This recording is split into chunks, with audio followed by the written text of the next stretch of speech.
you don't know if this client has $50,000 to spend, $100,000 to spend. If a client is expecting $60,000 to spend, they see $2,000, man, they just got a great steal of their life, you know? So you gotta be careful with stuff like that. I told you, you saw in, I think I shared with you before that one of my friends got paid like almost 100K for like OpenClaw installs. So you're giving them near 80% discount, like 98% discount. So that's crazy. So aside from the OpenClaw install, because that's usually just the step one of attacking a business's needs, what else do you think you can provide to a business after the OpenClaw install? What's the plan after? So you know how a lot of people are letting OpenClaw run wild and like losing everything, their progress, their memory files and everything. So one of the things that I also want to provide is that automated backups, so that even if like a catastrophic failure it's caused by OpenClaw, right, you'd still be able to restore to a point in time where it was functioning okay. Right, for example, if you like let Claude, or OpenClaw do something dangerous, right?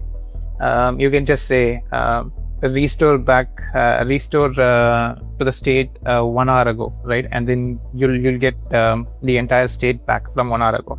So that is one other thing, because I think it's critical for businesses not to lose any valuable data. Right? Yeah, that would work for deletions, right? So this is a solution for like if OpenClaw deleted something, because if it's an action, let's say it sent this email, it can't unsend that email. It's done. The damage is done, right? So this is only for deletions. So I feel like that you don't need to create an application for that. You use GitHub, sync OpenClaw with GitHub if that's the case, or maybe hook up some sort of database where it's doing a version control. I feel like that is. Do you want to really package that as a whole separate solution? No, it's just part of the whole thing, right? If you want to get set up with OpenClaw, not like charging it separately, or it's not like anything. It's just a part of the package.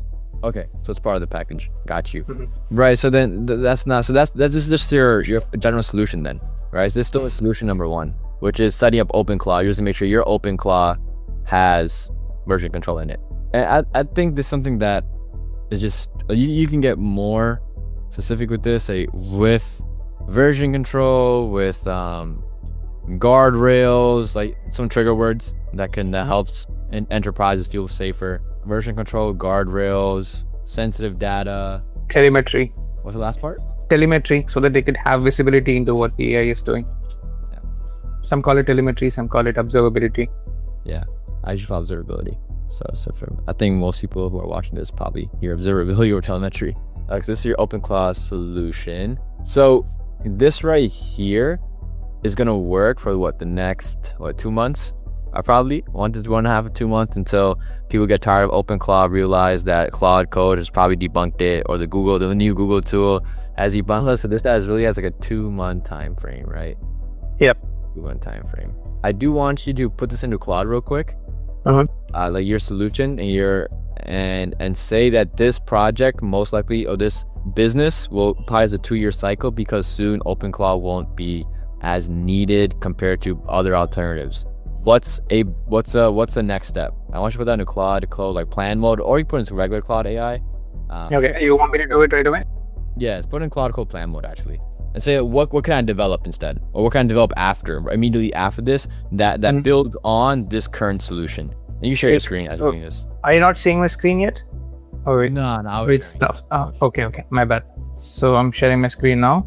You should see my Claude Code instance, right? Yep. Excellent. Take a look at this landing page and tell.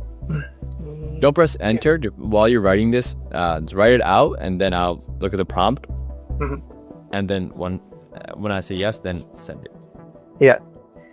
Take a look at this landing page and tell me if this service is going to be relevant in a few months, especially considering the rapid features and improvements of Claude Code.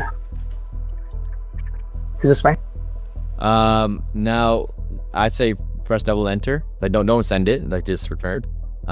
Say these are the main value props of my current solution, and then write version control. Say custom OpenClaw setup with version control, guardrails, sensitive data detection, and observability. Yeah. Just a second. Can you repeat again? Custom Open cloud setup. And you can say in parentheses in person or through VPS.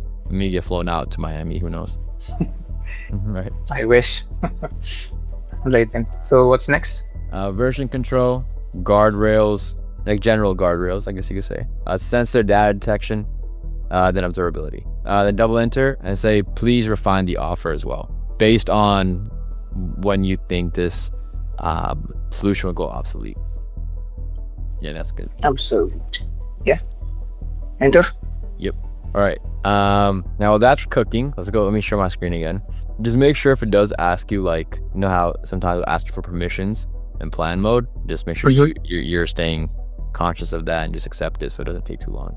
But okay, so your custom open class setup, 2-month time frame. But these 2 months, man, like these 2 months are big 2 months. Like you can earn a lot, you know, with this huge boom we're in. It's like when GPT first came out. Now the question is, what is your plan to get in front of clients? These open cloud installs, what's your plan for this part? So my plan is twofold actually. One, since I don't have any audience right now, I plan to do outbound first, right? I'm planning on using the Sales Navigator free trial for 1 month, and I'm going to reach out to the ICP who'd like get the most out of this service, like founders, non-technical founders, everybody, right? And then the idea is to get a few clients, and while I have those clients, like maybe a retainer or something, I'll slowly start doing inbound with content marketing. I'm not really good with videos, so I was just thinking maybe I'll do LinkedIn and X, just post a lot and build in public, just to gain some traction first, and then eventually build an audience. And once I've built an audience, then it's like I can stop doing outbound very actively and then focus more on inbound. Okay, so kind of building a loop almost. Let me go ahead and put in like a diagram. So start outbound because you don't have a brand right now. This is why it's so important, right? To have it's not, you don't need a brand, but it always helps. It just adds a lot of credibility in a space where there's a lot of like people who act like they know what they're talking about, they really don't. So start outbound because you don't have a brand. And then when do you want to start inbound? When you start getting clients from outbound, or if it's not working? When I have like 2 to 3 clients, so that I don't have to constantly worry about paying the bills. Okay, yeah, ease of mind. So once 2 or 3 clients are secured, then doing inbound. And honestly, use client like success story or client projects as the basis of the content. So I wanted to get your input on one more thing. So the prices that you told me, right, that I'm charging very less for this service. The idea was to get a few clients, maybe even video testimonials, so that I can just showcase them all in my landing page, which was the intention, but I wasn't sure if that's the right way to go about it. So if you're looking to just get clients and you want, looking to get testimonies, then yeah, I mean, undercharging severely is great, you know, because you're charging under market value, and as a result, you're going to get more yeses to your project, and that will result in just more clients for your business, and obviously more testimonies, which is your goal, right? And then you can maybe jack prices up right after that, or you can upsell the clients that you're currently working with. This is like a plan that develops. We'll go through this in a little bit. But to keep answering your question, yeah, like I would, if you're trying to get your first client or 2 through the door, yeah, sure, you know, charge severely under, and you can get testimonies. And I think with a space like this, because there's such low credibility for a lot of these open cloud setup like agencies that are popping up out of nowhere. If you have 1 video testimony or 2 video testimonies on your page, you're already like the top 1% of other open cloud agencies, open cloud installation agencies. So that will help.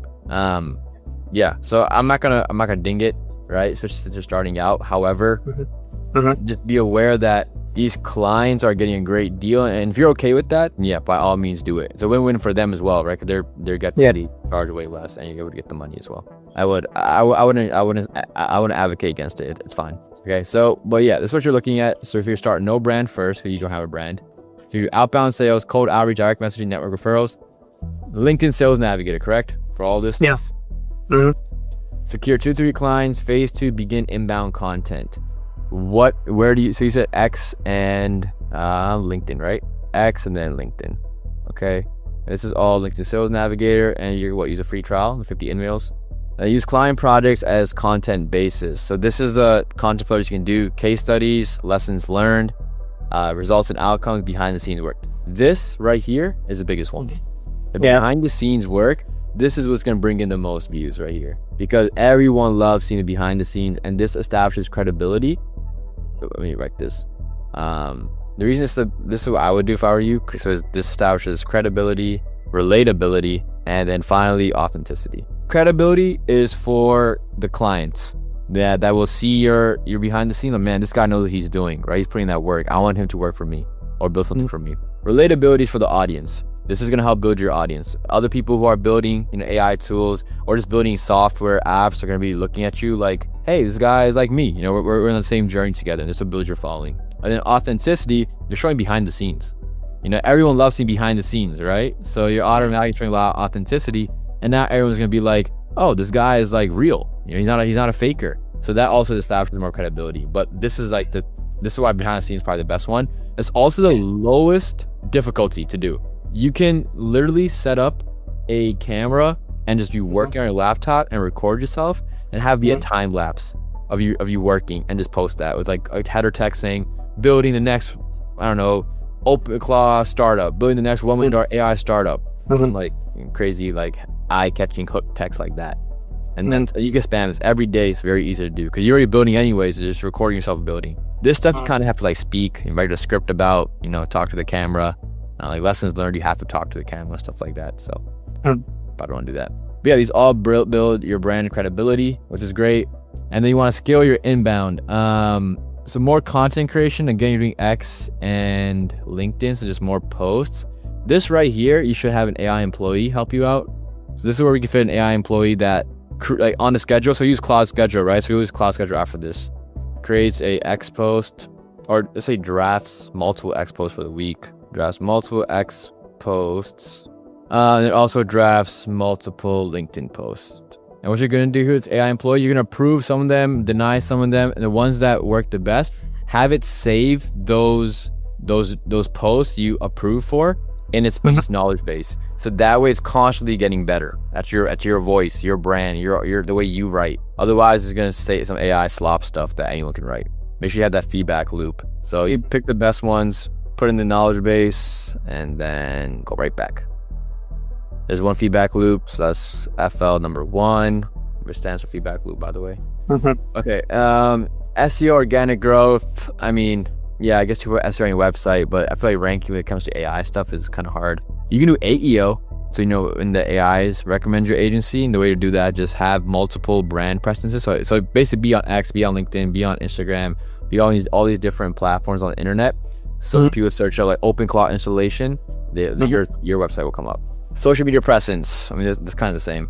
This will automatically, like, if this goes up and an audience grows, yeah. Inbound leads start flowing. Phase 4, scale outbound. Yeah, so this is, once you have a bunch of inbound leads, you have credibility. At this point, you just have so many success stories. Like, success stories are going to be like amazing success. Granted, you're actually fulfilling on your offer. You have hopefully like 5 to 10, no, not 5, like 15 to like, actually you don't need 15. That's kind of overkill. I feel like you need 15, right? Well, not like this fast. But if you get 15, then that's amazing, right? But even 10, and when you're at the 10 phase, you have so much proof at this point, you can just go after scaling outbound. And because it's a very new market, OpenClaw installs, even 5 is all you need to really like start shining in front of everyone else. Because I see a bunch of these new OpenClaw agencies coming up. I barely see testimonials on their website. Like, I'll see written testimonies, but written ones anyone can fake. So video testimonials are always the best ones. It's rare. I don't see much. I see way more ads than I do see actual testimonies. And once you have testimonies, you can do outreach, proof and brand, way higher conversion rate, compounding growth loop. And then growth loop, a larger target audience. Okay, now you can branch out. So once OpenClaw dies and no people aren't using it anymore in the next like 2 months, all your entire client base, your CB, you can then retarget for your new offer. Like you already help them and they already trust you. And when someone pays you once, they're willing to pay you again. That's just a law of business. So now all your more clients, and use those clients as content basis. And this is This right here is like your main, oh, that's way too zoomed out. This part right here is your main like winning piece. This is like how you build a real like 6-7 figure business in the AI space. If you can get this like ecosystem working, right? This is what builds big financial capital. Mm-hmm. Do you have any questions about this? So I had something. I did not want to stop you in between, but as you were going, I lost the chain of thought. Just scroll down somewhere. So somewhere between. So when you were saying that OpenClaw is gonna die anyway, right? I mean, it's granted, given how fast technology grows. So I'm guessing I don't even have to worry about it, because like all I have to do is do a find and replace of OpenClaw with the next big thing, right? Claude Code or whatever comes up. Yeah. And then I'd still keep doing what I'm doing. Exactly. Literally. All my content will say the new technology instead of OpenClaw, and I think I'm still in business. No, exactly. That's literally it, right? And that's why when you have this client base, you just go from your client base, you take it to a new offer. That's it. Like, hey, you guys use OpenClaw. Guess what? It's something better now. If you want me to upgrade your technology, here's an extra. Obviously, don't pay the same amount, but here's an extra $1,000 fee you have to pay, an extra $2,000 fee depending on how big the initial project was. And now the new technology, most AI agencies have been surviving for the past 2 years. Have doing this all the time, from end to end to Claude Code now, right? OpenClaw, anti-gravity, from Cursor to Claude Code, from Cursor to anti-gravity, Claude Code. You see this entire development happening. So it was a new biggest thing. Now you just ride that wave, but it's really all the same. You're just automating it. Granted, OpenClaw is very powerful and is like is a genuine like leap in terms of AI development, like AGI development almost. So yeah, other than that, it is like the newest hot tech on the market.